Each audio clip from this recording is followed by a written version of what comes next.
আজ মরলে কাল 2 দিন, এরকম একটা কথা আমরা বলি সবাই। আসলেই তাই। হাদির কবরের মাটি এখনো শুকায় নাই। এখনই অনেকেই বলতেছে হাদি একটা গিনিপিগ ছিল। হায় রে দুনিয়া কিসের লাগিয়া এত যত্নে বানাইয়াছেন সাই। এই দুনিয়া খুব আজব একটা জায়গা। এমন একজন মানুষ বলছে যে সাধারণ কেউ হয়তো মাথায় নিতাম না। নীলুফার মনি, আব্দুল্লাহ তুষার নূর না আব্দুল্লাহ নূর তুষার, ওনার একটা অনুষ্ঠানে আসছিল। ওই অনুষ্ঠানে এসে উনি বলতেছে ডাক্তাররা যেমন ওই যে তেলে পোকা ধইরা ওইটা অপারেশন কইরা আবার সিলাই কইরা ছাইরা দেয়, ব্যাং যেমন অপারেশন কইরা ছাইরা দেয়, তেমনি বিজ্ঞানীরাও বুঝছেন আবার ডাক্তাররাও ওই গিনিপিগ নিয়ে অনেক রকম গবেষণা করে। সিলাই কইরা ছাইরা দিলে আবার চলাফেরা করতে পারে। হাদিরও সিলাই কইরা ছাইরা দিছিল কিন্তু বাঁচে নাই। হাদি ছিল গিনিপিগ।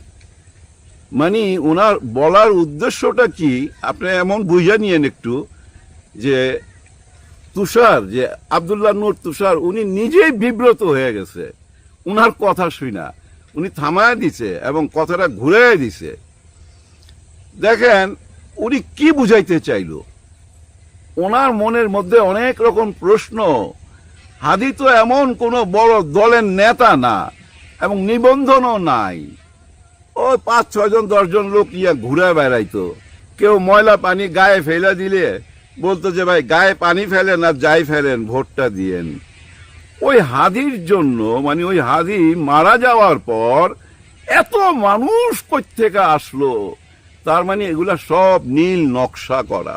হ্যাঁ, মানে আমার মনে হয় উনি বুঝাইতে চাইছে যে হাদিকে যারা মারছে তারা নিজেরাই এটা একটা মেটিকুলাস ডিজাইনের মধ্যে দিয়ে নিয়ে আসছে যে আমরা হাদিকে মারুম, তারপরে হাদিকে নিয়ে এমন একটা ব্যাপার তৈরি করুম সারা বাংলাদেশে দেখায় দুমু যে দেখো একজন হাদির জন্য কত লক্ষ হাদি সামনে চলে আসে। এরকম একটা ডিজাইন করা হয়েছে। ওই ডিজাইনের কারণেই এই আয়োজন, জানাজাতে এই আয়োজনটা হয়েছে। এগুলো সরাসরি উনি বলে নাই, ওনাকে বলতে দেয় নাই। তুষার নূর সাহেব না আব্দুল্লাহ নূর তুষার সাহেব উনাকে থামায় দিছে। হ্যাঁ, যে না মানে কথাটা ঘুরে দিছে, নাইলে উনি আরো বলতো। প্রাণের মধ্যে ওনার অনেক কথা জমা রয়েছে, পাথর চাপা দিয়ে রাখছে। উনি হজমই করতে পারতেছে না যে হাদি রাস্তায় ঘুরে বেড়াইতো ওই হাদির জন্য কেন এত মানুষ হবে। দেখেন হাদি যেদিন মারা গেলেন, শাহাদাত বরণ করলেন, মারা গেলেন বলবো না, শাহাদাত বরণ করলেন সিঙ্গাপুরে, ঠিক তার পর দিনই কিন্তু নিয়ে আসা হয়েছে। এমন না যে 7 দিন পর আসে। 7 দিন লাশ হিমাঘরে রাইখা দিছিল, তারপরে লোকজন আয়োজন করছে, তারপরে এই আয়োজন হয়েছে জানাজাতে। যে রেকর্ডটা হয়েছে ওই রেকর্ডটা কেন হইল এটাই জ্বালা ওনাদের মনের মধ্যে, কেন এত মানুষ আসবে। হাদি শাহাদাত বরণ করার পরের দিনই কিন্তু আনা হয়েছে।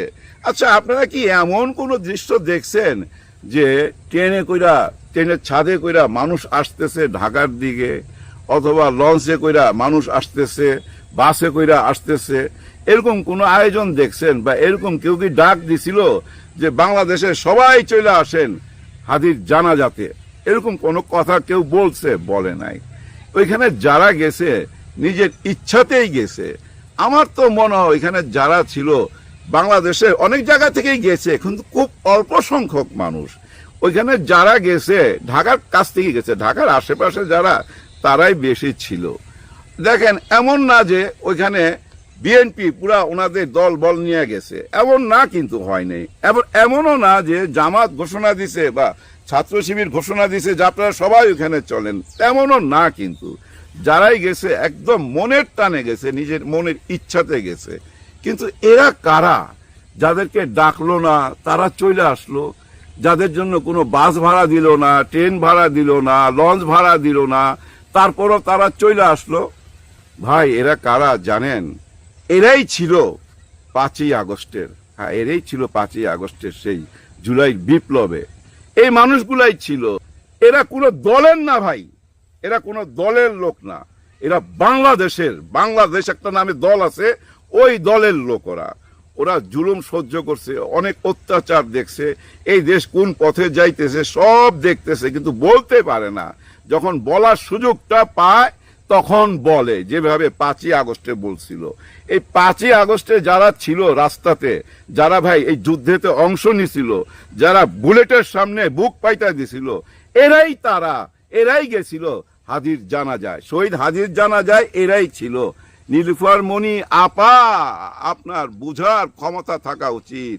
আপনি একজন উকিল মানুষ, শিক্ষিতা, এমন জ্ঞানী একটা মানুষ, এমন একটা বয়ান তৈরি করলেন, আপনার এই বয়ান এখন ছড়ায় গেছে চারিদিকে। জানেন, একটু আগে দেখলাম একটা ওয়াজের মধ্যে একজন হাদি সাহেবের কথা বলতে গেছে, মানে উসমান হাদিকে নিয়ে, শহীদ উসমান হাদিকে নিয়ে কিছু কথা বলতে গেছে। এর মধ্যে একজন এসে কানে কানে বলতেছে হাদি নিয়ে কোনো কথা বলা যাবে না। কে? ওই বড় দলের একজন যুবক নেতা। তখন ওই হুজুর কিন্তু আবার, উনিও যুবক, উনি এটা মাইনা নেয় নাই। উনি বলছে আগের দিন ভুইলা যান, আমরা কি আগে ওয়াজের মধ্যে বলি নাই বেগম খালেদা জিয়ার কথা, যে উনাকে বিনা কারণে জেলের মধ্যে আটকায় রাখছে মিথ্যা মামলায়? এই কথা কি আমরা বলি নাই? আমরা সেই লোকই তো। এখন কেন আমরা হাদিকে নিয়ে বলতে পারবো না? আর হাদি তো কোনো রাজনৈতিক দলের না তো ভাই। হাদি নিজেও ভাই তার এই যে ইনকলাব মঞ্চ নিবন্ধন করায় নাই। সে বলতো যে না ভাই, আমার কোনো দল লাগবে না, আমি একজন স্বতন্ত্র প্রার্থী। হাদি যে আদর্শটা রাইখা যাইতে চাইছিল সেটা কি ভাই? সহজ সরল, যে আপনারা নির্বাচন করতে যায়া শত শত কোটি টাকা খরচ করেন, আবার সেই টাকাটা এই দেশের জনগণের পকেট থেকে আবার নিয়ে নেন, কায়দা কইরা নিয়ে বিদেশে বাড়ি ঘর বানান। আমি দেখায় দেবো কিভাবে নির্বাচন করতে হয় টাকা ছাড়া। দেখেন হাদির আদর্শ এখন কে ফলো করতেছে?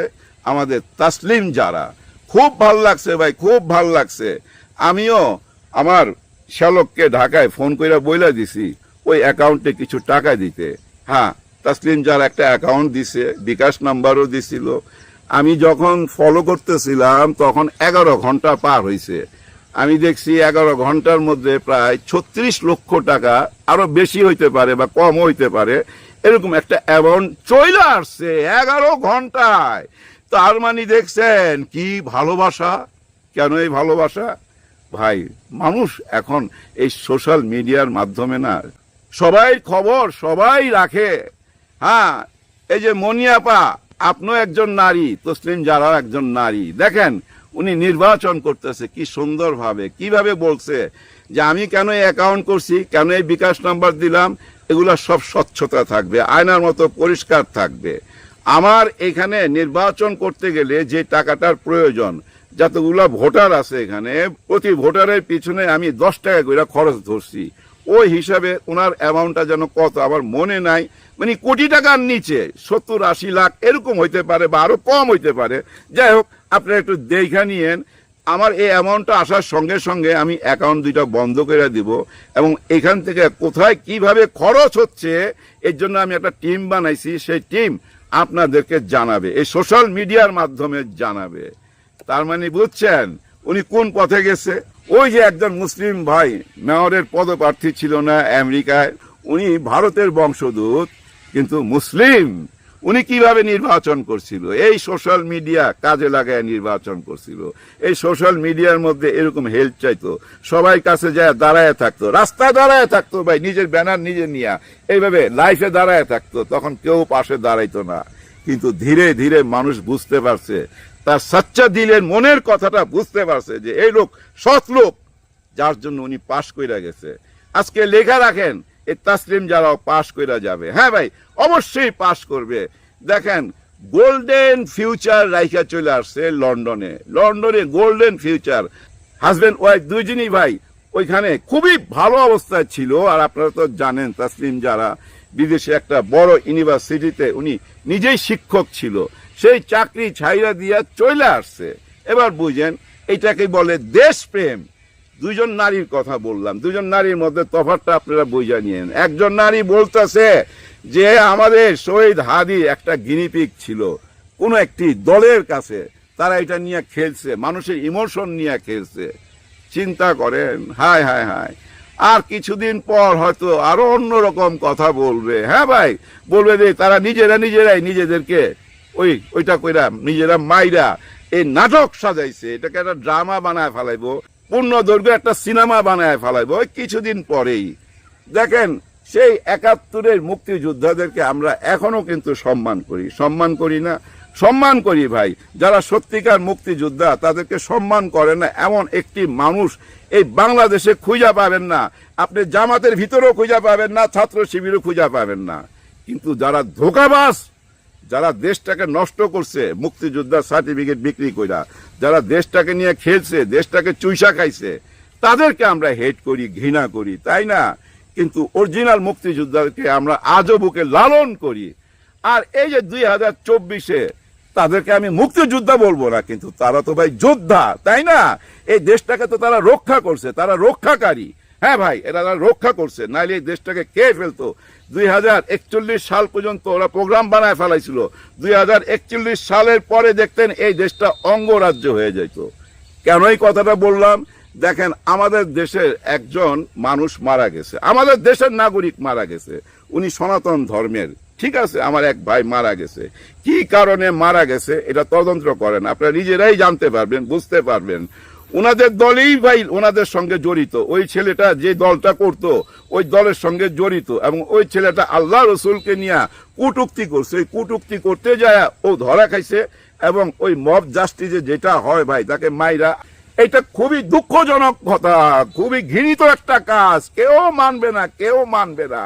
কিন্তু এই কাজটা কারা করলো এটা তো তদন্ত কইরা বাইর করতে হবে। ওই ময়মনসিংহের ওই একটা ঘটনা বা এটা দুঃখজনক ঘটনা, এরকম ঘটনা কেউ চায় না, কেউ কামনা করে না, ঘইটা গেছে। কিন্তু ওইটা নিয়ে কি ধরনের রাজনীতি মনে হইতেছে কি জানেন? বাংলাদেশে হামলা করবে মনে হচ্ছে না, যুদ্ধ লাগে। অনেকে তো ভাই মিডিয়াতে এসে বলতেছে ভারত বাংলাদেশকে আক্রমণ করবে, আমার ঘোড়ার ডিম করবে। বাংলাদেশের পাশে কারা আছে দেখেন নাই? এর মধ্যে পাকিস্তানি একজন ছাত্র নেতা কি বাণীটা দিছে, কিভাবে গর্জন করে উঠছে যে বাংলাদেশের দিকে কেউ যদি হাত বাড়াবে, কেউ যদি লাল চোখ করে তাকাবে, তাকে আমরা শেষ করে দেবো, ধ্বংস করে দেবো। দেখেন, বাংলাদেশের পাশে শুধু পাকিস্তান না, তুরস্ক আছে, 2 হাত বাড়াই দিয়ে রাখছে, চীন আছে, 2 হাত বাড়াই দিয়ে রাখছে। আরো কে আছে জানেন? সৌদি আরব। হ্যাঁ ভাই, পাকিস্তান আর সৌদি আরবের একটা বুঝছেন চুক্তিপত্র আছে, তাদের মধ্যে গভীর বন্ধুত্ব আছে, যার জন্য সৌদি আরব আমাদের পাশে আছে। ওরা তো জানে ভাই এখানে আক্রমণ করলে কি হবে, এরকম কোনো কিছু হবে না। এগুলো বাক যুদ্ধ চলতেছে, বিভিন্ন রকম কন্টেন্ট তৈরি হইতেছে, কেউ ঘাবড়াইবেন না। ওরা কোনোদিনই বাংলাদেশে এখন আর আক্রমণ করতে পারবে না। ওরাও বুঝে ভাই, টোটাল দেশের সবাই বুঝে, যারা বুদ্ধিমান তারা বুঝতে পারে ভাই, দেশ ছোট হইলে কি হবে, হাত অনেক লম্বা, ওইটা মাথায় রাখতে হবে। দেশ আগের অবস্থায় নাই তো। এ দেশ রক্ষা পাইতে পারে কিভাবে জানেন? যদি আগামী নির্বাচনের মাধ্যমে আমরা একটা পরিবর্তন আনতে পারি। আমাদের তাদের কি আনা উচিত যারা এই দেশটাকে রক্ষা করতে পারবে। আর রক্ষা করার প্রশ্ন আসলেই তাদের নামটা আগে আসে, ওনাদের নামটা আগে আসে, ওনাদের কাছ থেকে রক্ষা করতে হবে, তাই না? তাইলে দেশ ওই আবার নতুন সোনার বাংলাদেশ হয়ে যাবে। এছাড়া কোনো উপায় নাই। নির্বাচন ঠিক টাইমে হবে, অনেক রকম গুজব ছড়ানো হচ্ছে, কোনো কাজ হবে না।